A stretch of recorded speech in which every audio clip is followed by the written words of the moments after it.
Okay, FM. 101.7.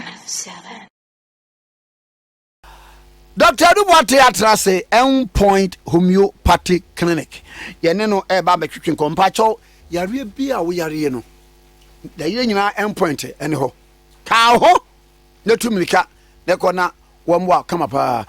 Doc, memo achi o. Kwame kuma tika se mejo so. Na boko de. Kwame, yankopon de me nkwa ache me. Sa gefu di odi o machi. Wa ka keto bi pa me wo bi me manu afunda. Hey.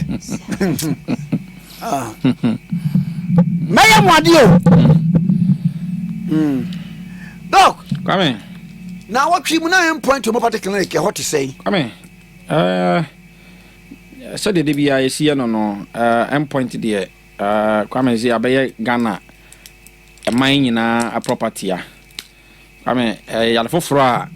endpoint ye de ba Ghana a ne dodo no agina mu de ne ye kan nyina no kwame de bia me ka se COVID-19 ba yi na ama dodo no ahunu tie se de ama amanfo no dodo no endpoint obi ade nani a kire ebise na kwame ye sha ase me ba ya me de homeopathy e ba Ghana a ne obi agina mu bi no de ne ye kan nyina a ye training pa bibiri ama si hospital si homeopathic clinic ye bibiri no kwame asedanka nyankopon ese ni nyina no efiri me keto ya meti he yi Doc, when him say adie immune system. That's right. Ufri bo hu de wuru na Ghana for kwade ni man kro. That be God won't wo kan ya ma ye kan afidie so say won't be prevent say ma emua bi o me pathogenic. That's right. Enwura wo widim. That's right. Na emom immune system is stronger. Ebe kwantia. That's right. Because one more bar, a be a bacteria ye healthy or mojam, one may foul more a young qua. No more do soon kunim. It's my immune system just strong guy, and then as I ever I've had a woman out here. Obia Jim. It's coming. Adia, you see, yes, no Kurakasano, won't me impia and no cray and shed forever. And I just said, what they cry, come with the crack at Tunsum. What opushi a crowd in so boom. Now pussy crown sense you ask a crown come here they bed a crown beside the best fruity. Aha besa p. And intino the be by the becana the principle our homeopathy is built on. And they say come yadia ejanum yunuso. Yadia beni pedesenimu ejanum yunuso. First of all, egina say when you're more functioning and a dysfunctioning of certain part of your body. And ye man koye o ni pedua. Aha. Eti yade no mamienu anase yade bi so ho a eye immune system no na ayede yade no ayede etimedi ni sunkunim na de yade ba eti yen homeopathy anase endpoint no yaje tum se yade be nipa de sani be betima tran nipa de sani so a eja sa na mamienu so so immune system no aye weak and for that matter ninti no yade bi etima be dey emowa bi etima menye tumi e wo honam dua na so enti yade bi ti se wo bacteria infections we have pathogenic infections, we have viral infections, we have parasite infections, and uncrobagina. Coming in no egina immune system eso. If it's a immune system, near you to immune system near wikia, and I idea which is a hepatitis bit my better now so. Immune system near wikia, malaria parasite bit my that now so. Immune system near wikia, typhoid, yadibia, HIV, this and many coming in a immune system problem so. And it's never be the war. They get exposed to bacteria, viruses, pathogens, fungi, and all those they get exposed to it. But I'm saying the immune system is stronger. This year, and more one make maba, and more one they cannot survive within the incubation period. Another within the time the incubation period, no, they can't survive in the system.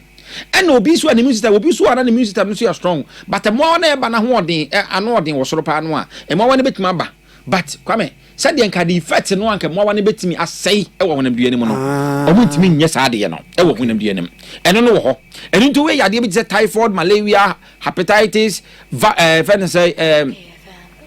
HIV ni sa COVID-19 any cough any sa cold to go best say onya cold within 3 hours na no ho ato no na kyerɛ sɛ immune system no na kyerɛ sɛ virus no aba nipa ne widie nim but immune system no yɛ strong ne nti no na aklɛ afiri hɔ saa na ɛti na homeopathy de endpoint na yɛyɛ ne nyinaa ne sɛ obi wɔ hepatitis obi wɔ typhoid obi wɔ malaria ɛne saa nama no a yɛni yɛyɛ nkasa yɛma immune yɛ mode of defense medication no kwame it doesn't make the immune system weak. It doesn't also make the immune system lazy. If it's a kwame nipa de sɛ ni di Nyankopɔn so si boy the natural principle is that sɛ ka wo yale ya immune system no and also the equity ekoma you don't as a Ghana ye woman mu naka may God forbid yanya friend say akaida fo bi ana sɛ friend say nipa bi adwonbɔ ne wo mutirim Boko Haram fo bi sɛ may God forbid o na sɛ omo be attack yen eka de o se ye ne sɛ enka ye soldiers no ene ye de ekontokwa na ma yen enti yɛsɛ wɔde hye anko a akwadwane ɛnti no ɔno no so mokoma yen ɛnti de aba ne sɛ with the other forms of treatment say orthodox ne saa no they rather employ the services of other people and other bibi a betuma be serve as a immune system in your body no na no watuma say ɛkɔ tɛ yɛ saa yarewa no ɛnti ne sɛ ka bia ganipa ne yare no na ka bia wo be boost immune system no ama immune system atuma kɔ tɛ yarewa no ɔmo de no ɛyɛ different ne sɛ yɛ ma chemical bi a ɛnu saa chemical no nem ni yade no ɛbɛtuma di asie na sɛ immune system no de order hɔ eti after a while no the immune system become lazy the immune system become because said the medically no ɛyɛ ɔno na dwuma sɛ ɔyɛ ɛna ama ne nyɛ ɛna wɔtewa to arrest aha eti wo de advance soldier fo wɔ ha yi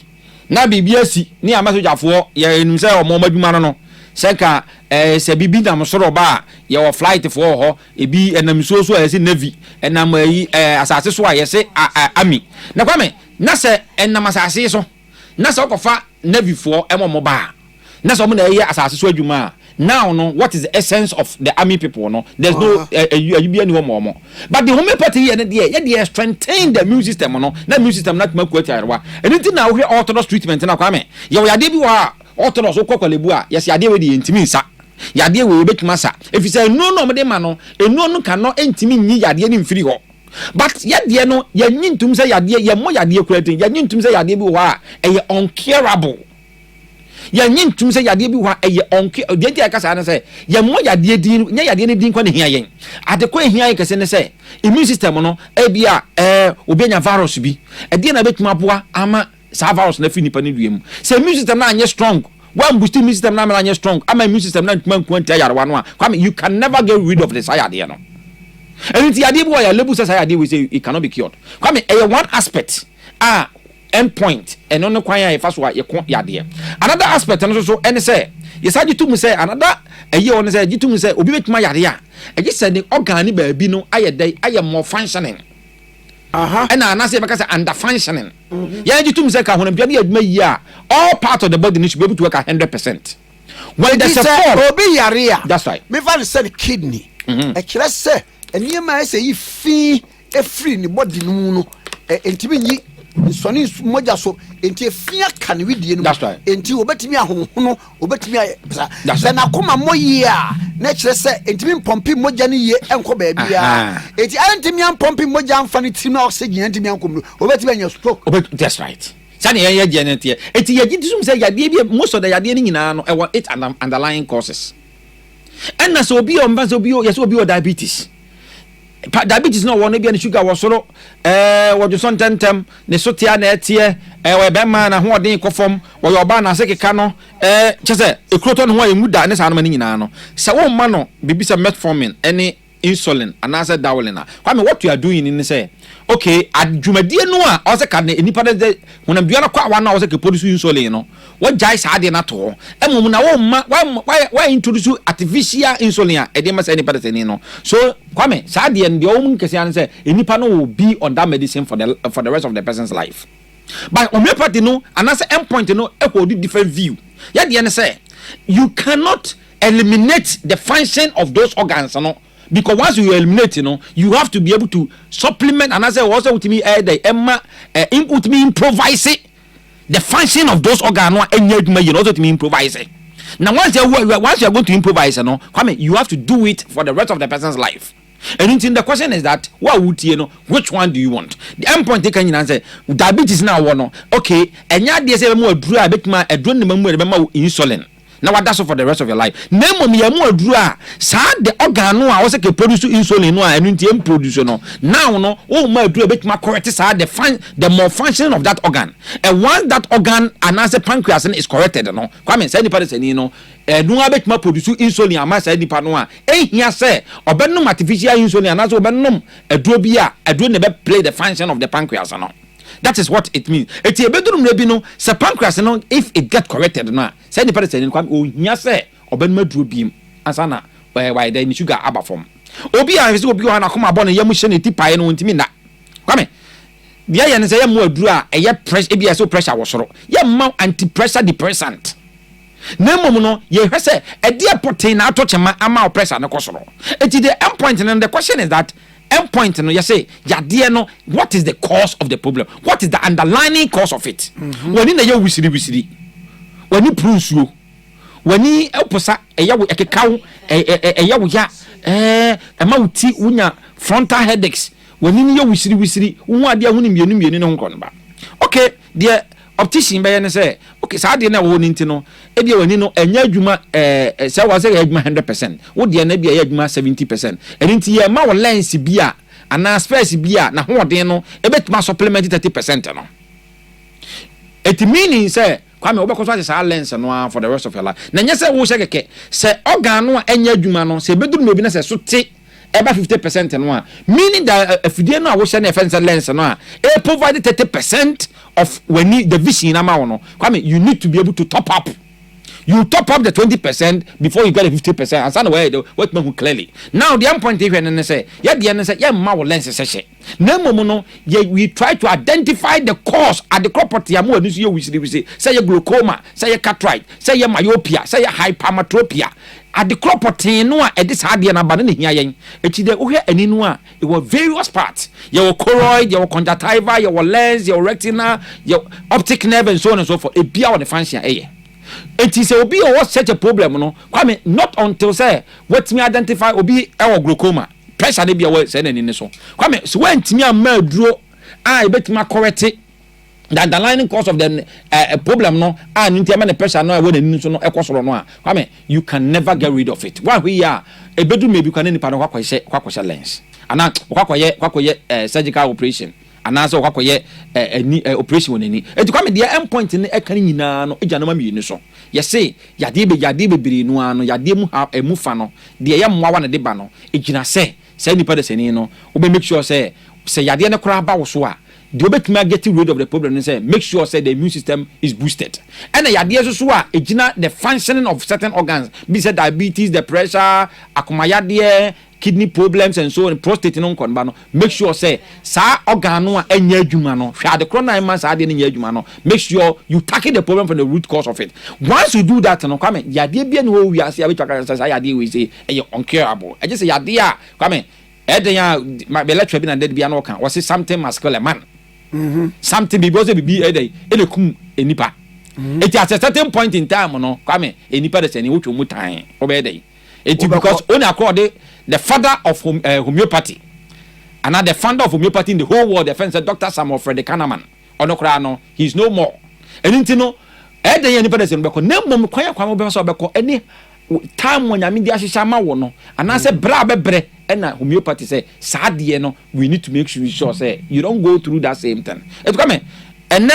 the idea kan nyina say na wiase nyina ba beje the principle of homeopathy no yaje atum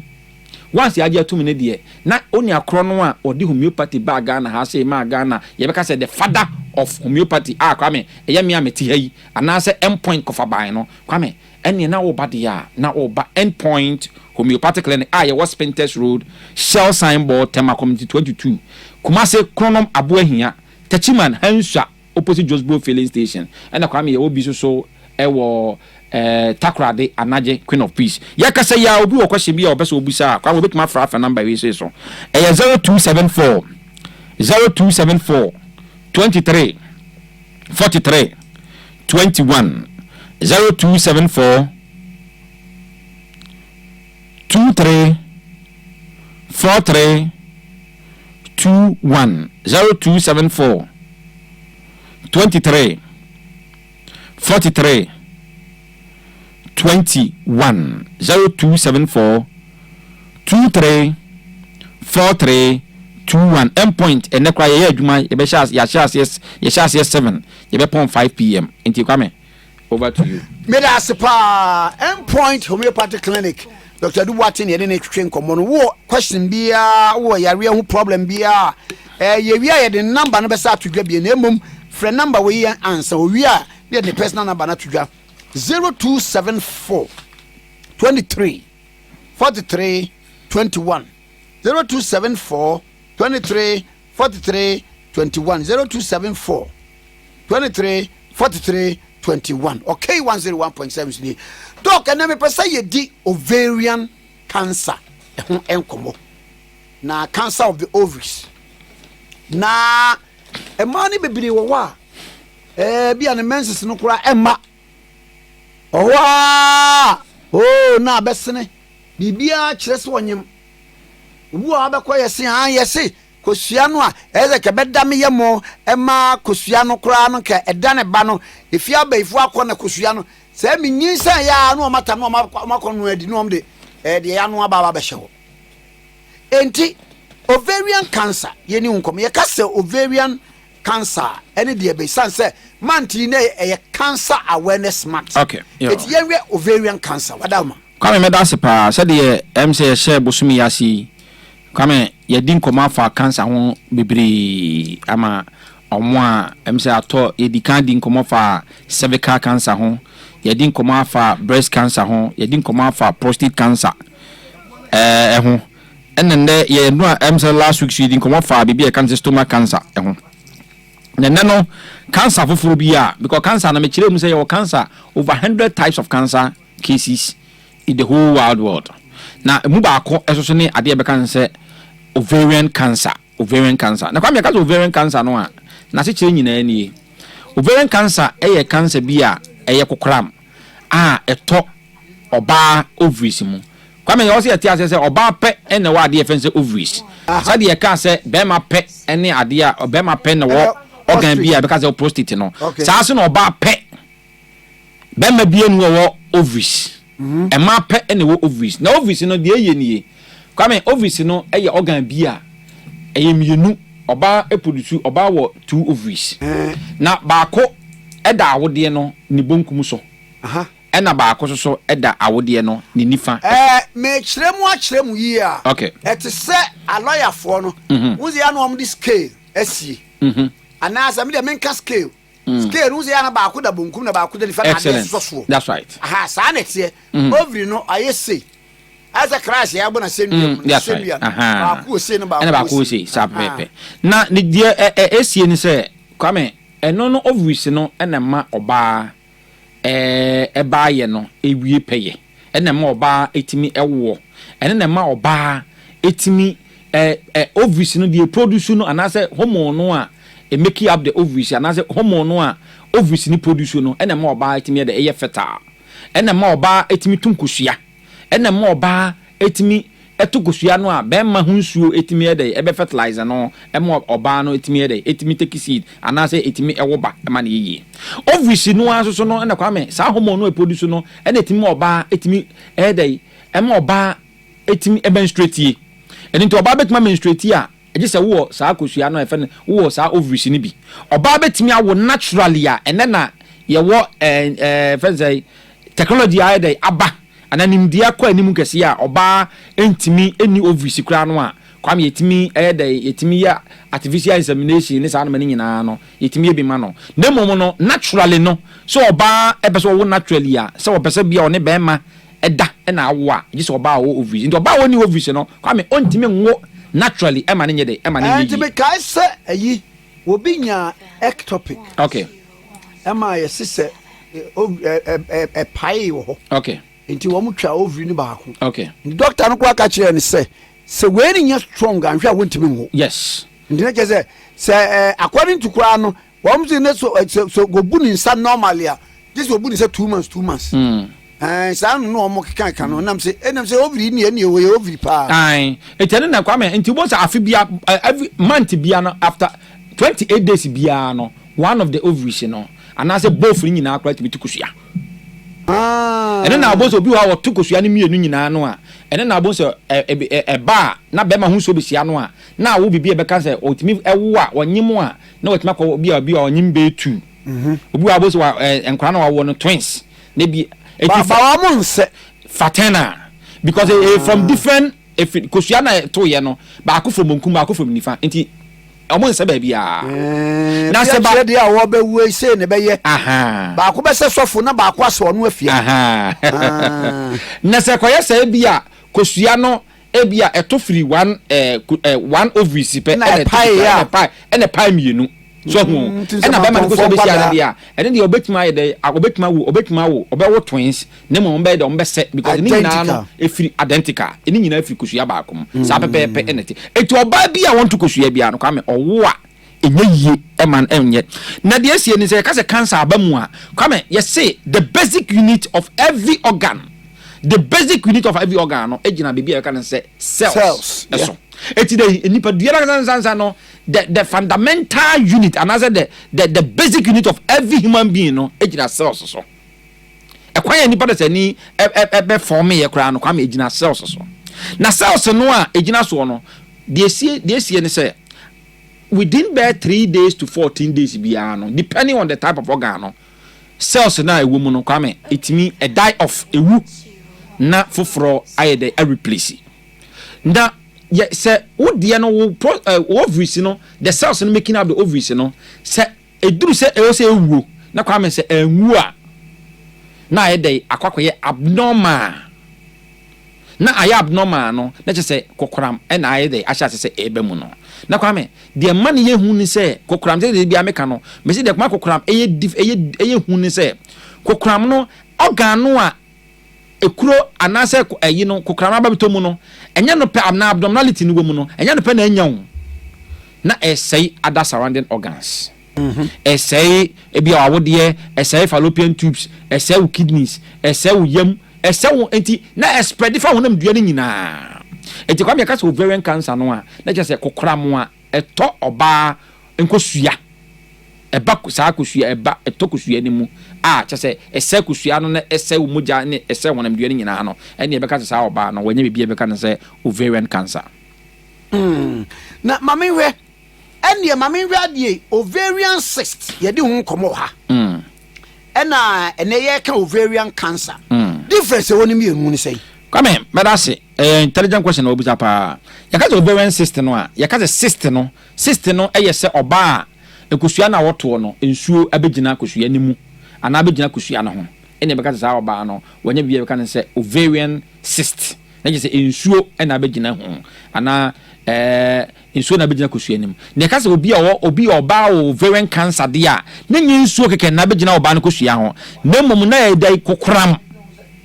ena aide ababeto oba no kusua ebi aba akumu ana se mienu ni nyina mu and these are the clear distinction but as I say what the symptoms of ovarian cyst and the symptoms of ovarian cancer no a kwame almost the same name the risk factors no itimidi ade efe ne say ovarian cancer ba no eno no ene differ it ovarian cyst no na se che nyina se misika ya ne say ensuo abegina oba kosua ho name cancer ne de eno kwa ne betomu ntimi nyaba that's right but eno no ovarian cyst no empem bebre no ano eno no ni effect no mildly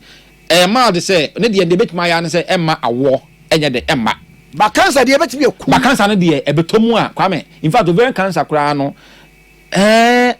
what must survive it kura no be 5 years. Whoa. Yes, you have to go. Nemo so ovarian cyst ne de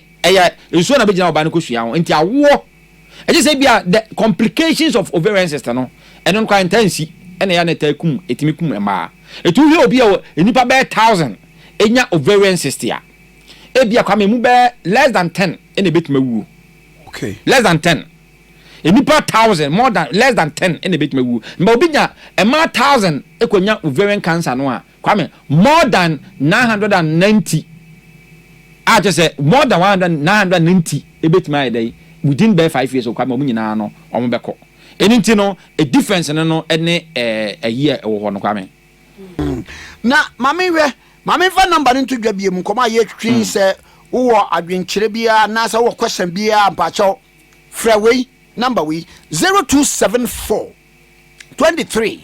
43 21 0274 23 43 21 0274 23 43 21 0274 23 43 21 we na mame musa at what age if you buy and what babet may develop sa cancer you come with us pa most of the cancer cases you know enye se nkwara ntimi nya ne momo no enkwara in fact kwame oyi cancer cases nyina free wa enipa yen ya at risk pa no yen yimfie no ekonanim because the more one dey cancer ba no and the cause of cancer no kwame the more wunyini no eba system se more kwa dey ba ya eba system say the last na ye ka cervical cancer ho asem no ye ka say cervical cancer no kwame sa more one dey ba no ye fe ne say no ye HPV human papilloma virus. Human papilloma virus. Some one eba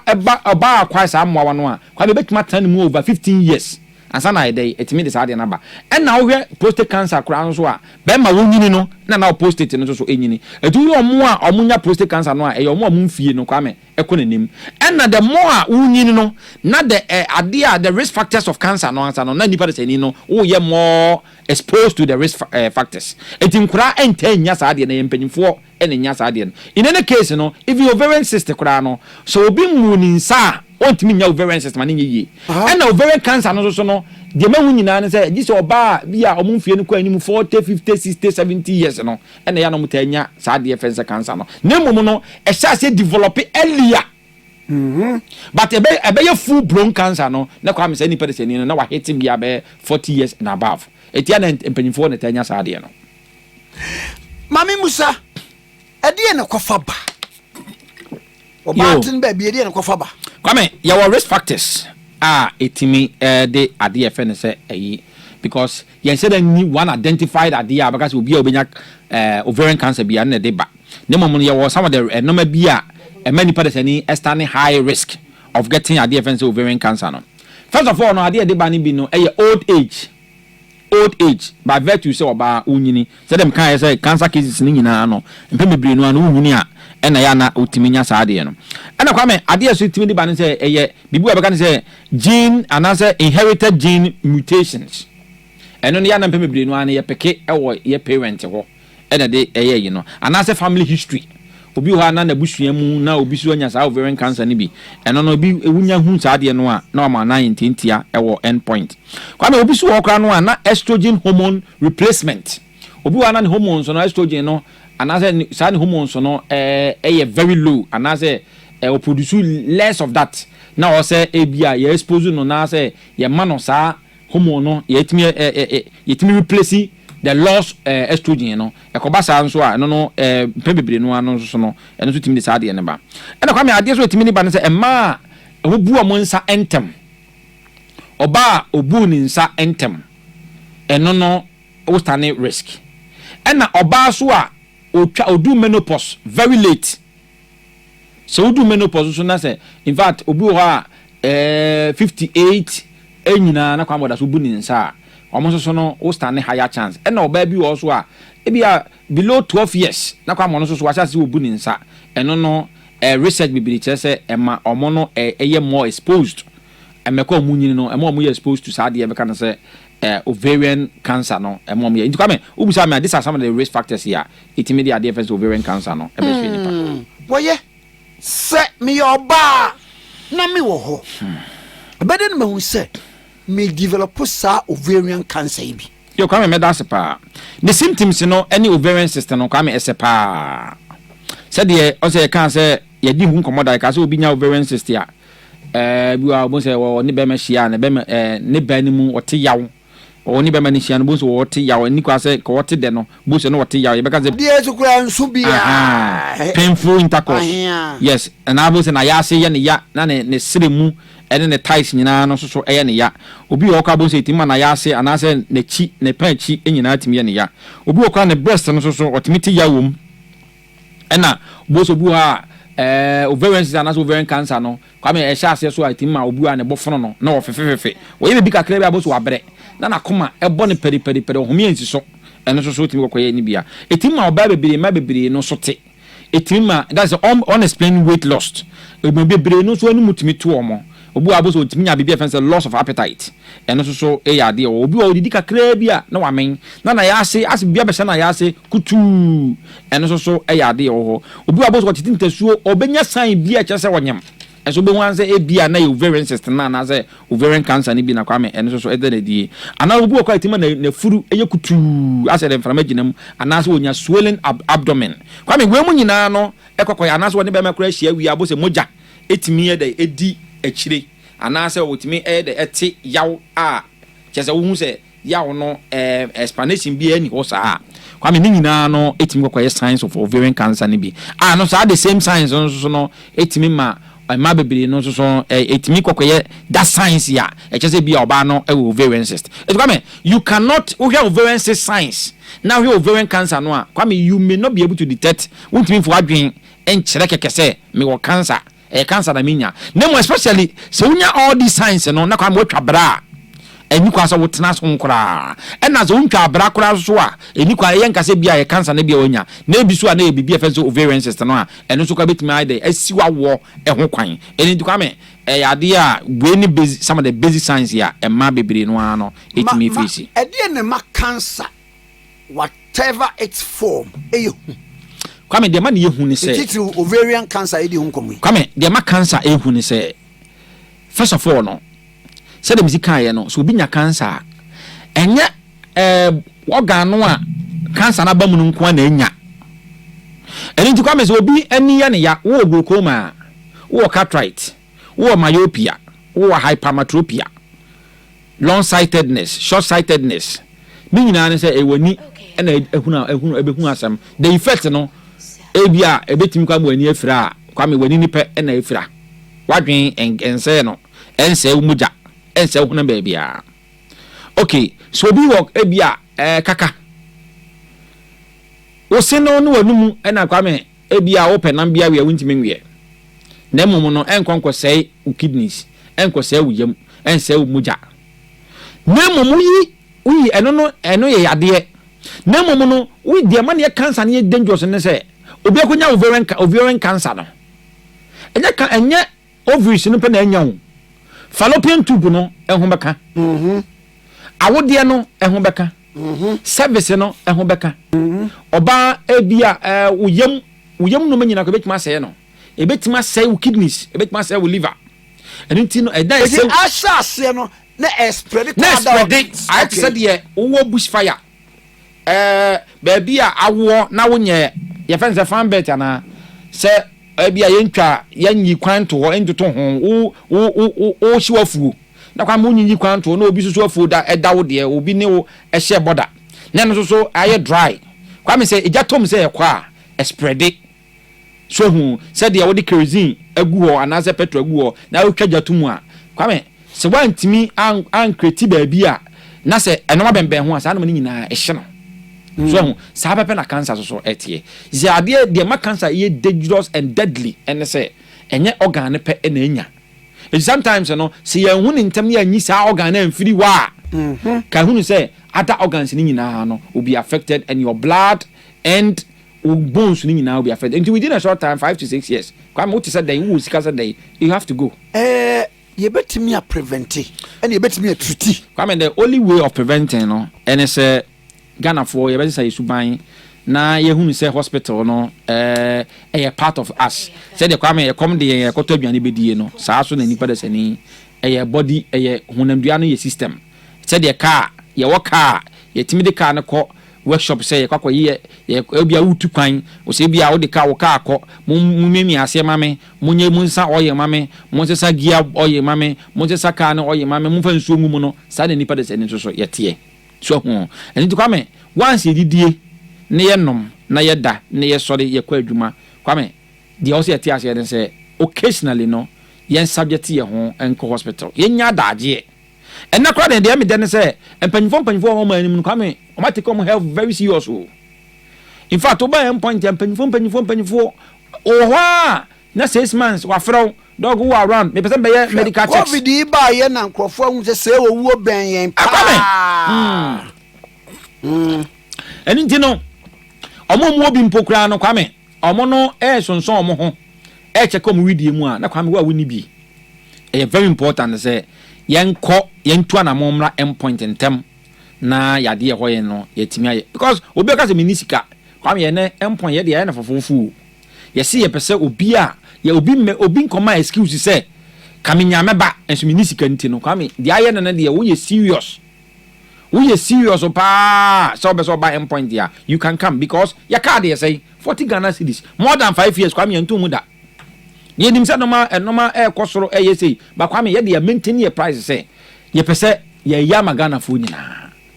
sa ovaries ne ovarian cyst ne sa awo ne awodie ne sa no nyina no na ye scan no nke ye 150 Ghana cedis if you say ye scan no enye ordinary scan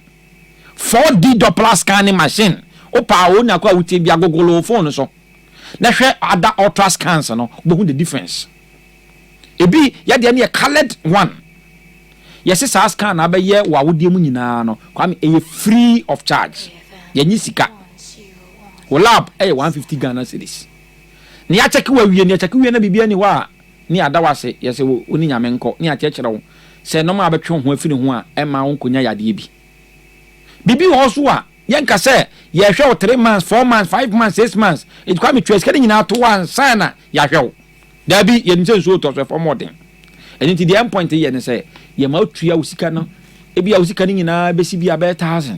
e besi 800 e besi 700 ye ka tua 700 ni nyina o ya chechechichem ite bia ba bia we tua we say ba bia until within the time of treatment no ni a spread sika no e dubo say obi okra no a say wo yade ni suro kwa kese a bo so ba bia 100 80 70 150 na kwa me na ba betua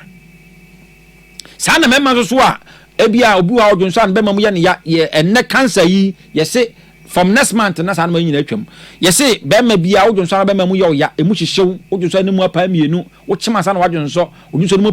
odwonso 10 wa ya se ye wo ya odwonso a wo chem na nso fita fi be ma ne ba moja timu ba kwame also otumi tu anamo dey eba endpoint to me particular o scan no e free of charge lab no 150 Ghana cedis card 40 cedis ye wie na bibi wo a na ye de wato no so no watua ne kakrakra bibi ani wa na okọ baabi en na obi so betuma ka say me ba me say me twa me scan me widie ni nyina for me ti besi me na ase 200 Ghana cedis machine from uti wo de o say me say me scan me widie nyina but to be so ye labs no e boy different but scanning machine no I scan no Monday me bakra na say yes come very important pa uti besi na ase ni ye check wadwene mu say de usi o memory sitie ne sa na nyina e betuma ayi ni nyina within a matter of say edam kora ba so ebehu sa ame ebetumi akira aka je wadwen no wo fom na se o se ye feda check it ma ya ma ye wo ebetumi scan for muti besi wo na ase e so yade a e available e na obi so be so ye labs so different labs so a kwame ne so no ye wo lab ho a ne so uni akobetumi ba ye sa ade no wo ho so honam twetwetwe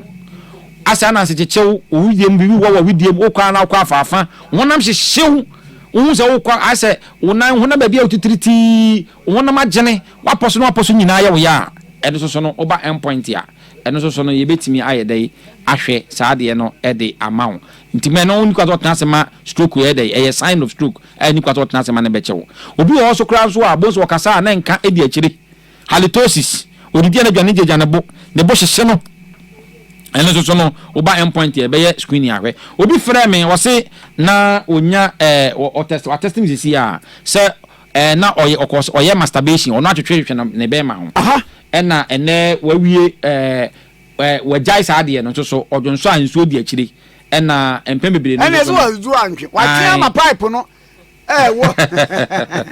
ena one oba so hia nche wo de boss ara no ho asane and the match market ni pan say side effect anase sunsun so a ejina masturbation no so no empem bebre no bebi wa efen say ejaculatory that etima ni weekend once awo atwetwe ho no etima ni etimi weekend nti ebedu mebi no wo no oba hia enche bosa na ho ayede asane say ni person no o sa problem na o mbodin bra oni akoso atro say wono so no na ho odin wo form sexually no na tenka so wo form no ono so mra ne yenhwe adekro na de sa ade ne ba eti ade ban ye ka ade ban ye ade ban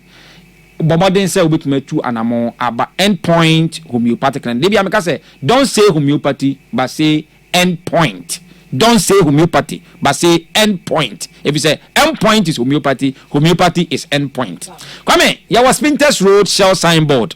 Spinters Road Shell signboard. After Coca-Cola, the immediate traffic light on the right hand side and honey force Shell signboard. And you be a petrol Bronudi. Yawa Tema Community 22 behind Kowana So Hotel. Endpoint to her. Yawa Techiman Henswa opposite Josbro filling station. Endpoint to her. Yawa